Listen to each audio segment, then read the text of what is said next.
জামাতকে নিয়ে যে অ্যালিগেশন বিএনপি তুলছে, ভেরি আনফর্চুনেট। আপনি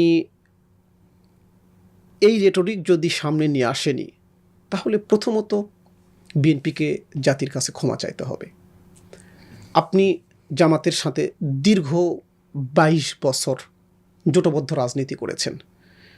তখন আপনার মনে হয় নাই যে আমি রাজাকারের সাথে এক চেয়ার শেয়ার করছি, মঞ্চ শেয়ার করছি?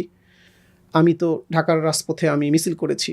আপনার শিক্ষা প্রতিষ্ঠানের ম্যানেজমেন্ট করে ফেলুন সম্পূর্ণ ডিজিটালাইজড। ব্যবহার করুন তালিমি ক্লাউড স্কুল বা মাদ্রাসা ম্যানেজমেন্ট সফটওয়্যার। সফটওয়্যারটি সম্পূর্ণ ফ্রি ট্রায়াল নিতে এখনই কিউআর কোড স্ক্যান করুন বা কমেন্টে দেওয়া লিঙ্কের ফর্মটি ফিল আপ করুন।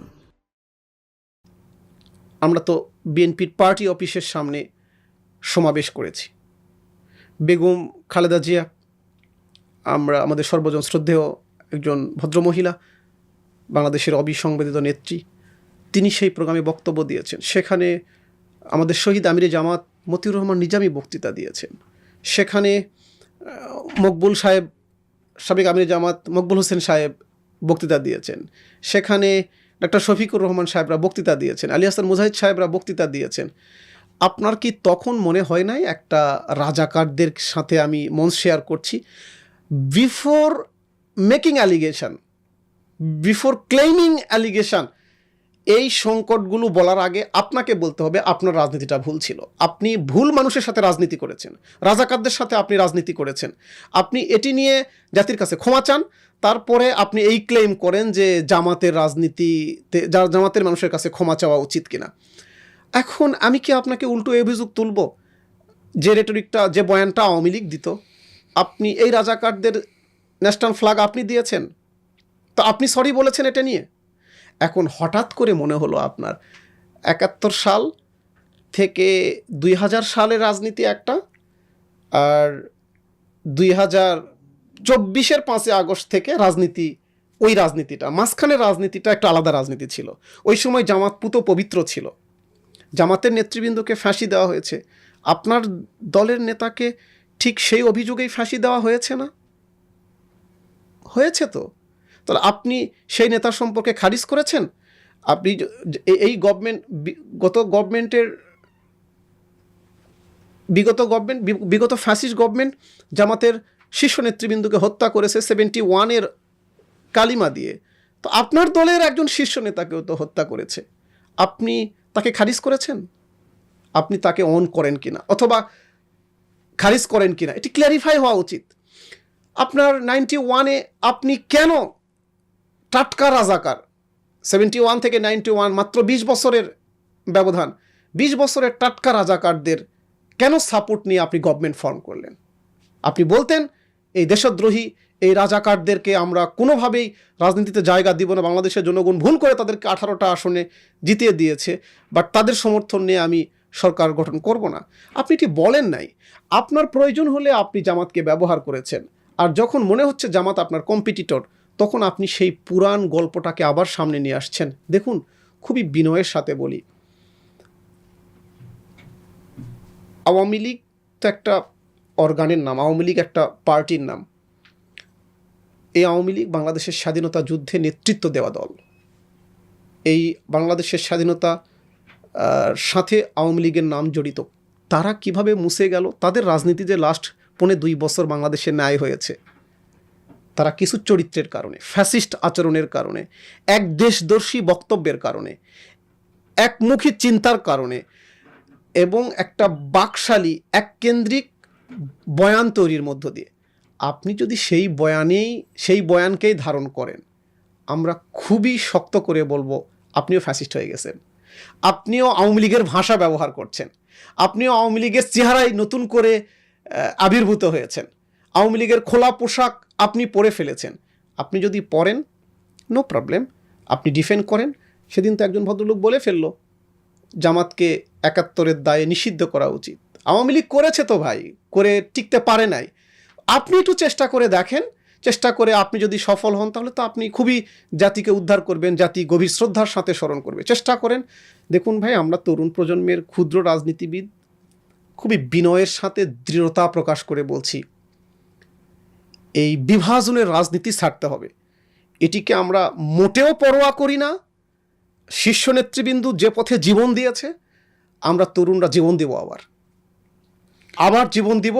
এ ধরনের বিভাজনের রাজনীতিকে রুখে দিব আমরা ইনশাআল্লাহ। লাখো লাখো তরুণ ইসলামী জীবন আদর্শ মেনে চলছে, জামাতের পলিটিক্যাল মেথোডলজিকে গ্রহণ করেছে। আপনি এই ধরনের ঠুনকু বয়ান দিয়ে জামাতের রাজনীতিকে খেয়ে ফেলতে পারবেন না। আওয়ামী লীগের চেয়ে বড় ফ্যাসিস্ট আপনি হতে পারবেন না। তো চেষ্টা করে দেখুন আমরা রুখে দিতে পারি কিনা, চেষ্টা করে দেখুন আওয়ামী লীগের বয়ানকে খারিজ করতে পারি কিনা। এই মাটিতে জন্ম নিয়েছি, এই মাটিকে ভালোবাসি, এই মাটির কল্যাণে, এই মাটির সন্তানদের কল্যাণে আমরা কাজ করে যাব। কোনো ধরনের আওয়ামী বয়ান, ফ্যাসিস্ট বয়ানে 0.1% আমরা ভীত নই, আমরা শেম ফিল করি না, আমরা মাথা নিচু করি না, করব না। আপনি অভ্যুত্থানের পরে বাংলাদেশের সেরা বিশ্ববিদ্যালয়ের মেধাবীরা জানিয়ে দিয়েছে পুরাণ বয়ানের কোনো আর ভাত নেই, পুরাণ বয়ানের কোনো রাজনীতি আর বাংলাদেশে চলবে না। আপনি আপনার বিশ্ববিদ্যালয়ে দেখেছেন তো, লাখো শিক্ষার্থী, হাজারো শিক্ষার্থী স্লোগান দিয়েছে। কি স্লোগান দিয়েছে? ইউ নো বেটার, বাংলাদেশ জানে। সো আমরা মোটেও ভীত নই। এগুলো রেটরিক নিয়ে আমরা কথা বলতে চাই না, এগুলো নিয়ে আমরা চিন্তিত নই। আমরা আগামীর বাংলাদেশ নিয়ে, আগামীর কীভাবে বাংলাদেশকে পজিটিভলি রিপ্রেজেন্ট করা যায়, ভেঙে পড়া বাংলাদেশকে রিকনস্ট্রাক্ট করা যায়, সেটি নিয়ে আমরা চিন্তিত, পেরেশান। কিছু প্রশ্নের উত্তর দিতেও কষ্ট লাগে। সামওয়ান একজন মেজর সাহেব তো বলে ফেলেছেন বাংলাদেশে সংস্কারের কোনো প্রয়োজন নেই, জুলাই সনদের কোনো প্রয়োজন নেই। আবার তাদেরই একজন শীর্ষ নেতা বলেছে বিএনপি সংস্কারের বাপ। তো একজন দাবি করে বাপ, আর একজন দাবি করে এই পুত্রের কোনো প্রয়োজন নেই। Very unfortunate issue to deal. আমরা এই দিনটা আমাদের দেখতে হচ্ছে, জুলাই সনদ কার্যকর হবে কি হবে না তা নিয়ে বিতর্ক তৈরি হয়েছে। আমরা বিনয়ের সাথে বলি, এই অভ্যুত্থানটা এই কারণে হয় নাই কেবল আপনাকে খেদিয়ে আমার চেয়ারে বসে যাওয়ার জন্য, কেবলমাত্র একটা পলিটিক্যাল পার্টিকে বিদায় করে আরেকটা পলিটিক্যাল পার্টিকে ক্ষমতাসীন করার জন্য। সেটি আমিও হতে পারি, আপনিও হতে পারেন, আমার দল হতে পারে, আপনার দল হতে পারে।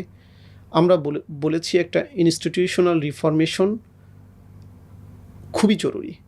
আমরা এমন একটা প্রসিডিউর তৈরি করতে চাই, সিস্টেম বিল্ড আপ করতে চাই, যেখানে কেউ চিন্তাও করবে না দিনের ভোট রাতে হয়, কেউ চিন্তাও করবে না বিনা ভোটে সরকার গঠিত হয়, কেউ চিন্তাও করবে না আমি আর ডামির ইলেকশন হয়। আমরা এমন একটা ইনস্টিটিউশনাল কাঠামো চাই যেখানে দুর্নীতির বিরুদ্ধে সত্যিকার অর্থে প্রাতিষ্ঠানিক ফিল্টার তৈরি হবে। আমরা এমন একটা সিস্টেম ডেভেলপ করতে চাই যেখানে দলীয় লেজুর বৃত্তি পরিহার করে রাষ্ট্রযন্ত্রে ফাংশন করতে পারবে আমলারা। আমরা এমন একটা সিস্টেম বিল্ড আপ করতে চাই যে সিস্টেমে রাষ্ট্রের কিছু সুনির্দিষ্ট পাইপলাইন তৈরি হবে, সেই পাইপে যে প্রবেশ করবে সে পৌঁছে যাবে তীরে। এই অভ্যুত্থান আমাদের সামনে এক ঐতিহাসিক সময় এনে দিয়েছিল। সেই সময়টাকে সম্ভবত আমরা কেবলমাত্র ব্যক্তিগত ইগো, দলীয় স্বার্থে আমরা অস্বীকার করছি। দেখুন, গণভোট অথবা সংস্কার সংসদের কাছে ছেড়ে দিচ্ছেন। আমরা তো পরিষ্কার বলছি, সংসদকে যারা তৈরি করে, পার্লামেন্ট মেম্বারদেরকে যারা তৈরি করে, তাদের কাছে গিয়ে আমরা একটা স্বীকারোক্তি, তাদের কাছে গিয়ে আমরা একটা কনসেন্ট নিচ্ছি যে আমাদের সংস্কার প্রয়োজন। আপনি গণভোটের মধ্য দিয়ে এক্সিকিউটিভ লেভেলে প্রথম ধাপ সম্পূর্ণ হলো, সেটি এক্সিকিউশন তো করবে এক্স্যাক্টলি পার্লামেন্ট, নির্বাহী বিভাগ করবে, সেক্রেটারিয়েট করবে। তো আপনি যাদের জন্য এই ল, যাদের জন্য এই স্বীকৃতি, যাদের জন্য এই অভ্যুত্থান, তাদের কনসেন্টকে আপনি অস্বীকার করছেন। আপনি পার্লামেন্টকে সুপিরিয়র ভাবছেন। বাংলাদেশের কনস্টিটিউশনাল কাঠামোতে পার্লামেন্ট সুপিরিয়র কোথায় লেখা আছে? সুপিরিয়র অথরিটির কাছে আমরা পৌঁছে যাচ্ছি, সেটিকে আপনি খারিজ করছেন শুধুমাত্র দলীয় দাসত্বে, শুধুমাত্র দলের পার্সপেক্টিভে। আপনার মনে হয়েছে, মুশকিলটা কি জানেন? যে আপনি সাইকোলজিক্যালি ধরে নিয়েছেন আপনি winner, you are going to form a government এবং সংস্কার করব, বাট আমার নেতৃত্বে হবে, আমার গভর্নমেন্ট করবে। এই যে একটা ক্রেডিট চিন্তা, আমি মনে করি না দেশপ্রেমিক দলগুলো জুলাই সনদকে কার্যকর করতে চায় না, একটি সংস্কার চায় না, এমনটি মনে করি না। বিএনপি নিয়ে হয়তো একটা ভুল বোঝাবুঝিও আছে কিনা। বিএনপির 31 দফা আমি পড়েছি এবং চমৎকার কারেকশনের কথা আছে। সম্ভবত বিএনপিও সংস্কার চায় এবং সনদকে কার্যকর করতে চায় আফটার গেটিং পাওয়ার, দেখুন কিছু বিপদ আছে। খুব ঠান্ডা মাথায় বোঝার চেষ্টা করি আমরা। এই সরকারের সময়েই এই সনদটাকে কার্যকর করে নেওয়া বিএনপির জন্য ভালো, জাতির জন্য ভালো, দেশের জন্যও ভালো। এটা it's not all about political struggle, power struggle. দেখুন সনদ কার্যকর হলেও পাওয়ার স্ট্রাগল থাকবে, কার্যকর না হলেও পাওয়ার স্ট্রাগল থাকবে, বাট পাওয়ার স্ট্রাগলটা যেন স্মুথ হয়, যেন সকলের জন্য মানসম্মত স্ট্রাগল হয়, সকলে যেন এই জায়গায় স্বস্তি পায়, তার জন্যই এই আয়োজন। আমি মনে করি এটা খুবই বেশি ভালো হতো বিএনপির জন্য। কিছু দায় বিএনপি এড়াতে পারতো, কিছু জায়গা বিএনপির জন্যই ক্লিয়ারিফাই হইতো, একটা স্মুথ একটা সুন্দর পাইপলাইন আগামী দিন হয়তো বিএনপিই পেত। আমি ঠিক জানি না তাদের ইকুয়েশান কি, তারা বিচক্ষণ রাজনীতিবিদ, বড় দল, দেশ পরিচালনা, তাদের অনেক এক্সপিরিয়েন্স আছে, তারা কোন ভাবনা থেকে এটার বিরোধিতা করছে তারা অ্যান্সার দেবে। বাট খুবই আমি লিটল পলিটিশিয়ান, আমার কাছে মনে হয়েছে ভেরি আনফর্চুনেট, বিএনপিও কিছু ঝুঁকির মধ্যে পড়ে যাচ্ছে, সময় বলে দিবে। আমরা প্রত্যাশা করি, আজকে তো সরকার 7 দিনের সময় বেঁধে দিয়েছে, আমরা মনে করি এখানে একটা সমঝোতা হবে এবং বাংলাদেশের স্বার্থে সমঝোতা হতে বাধ্য। আমি সকল পক্ষকে, বিএনপি, জামাত, এনসিপি এবং ক্রিয়াশীল সকল দেশপ্রেমিক রাজনৈতিক দলকে ধৈর্যের সাথে এই টাফ সিচুয়েশনকে হ্যান্ডেল করার বিনীত অনুরোধ করি।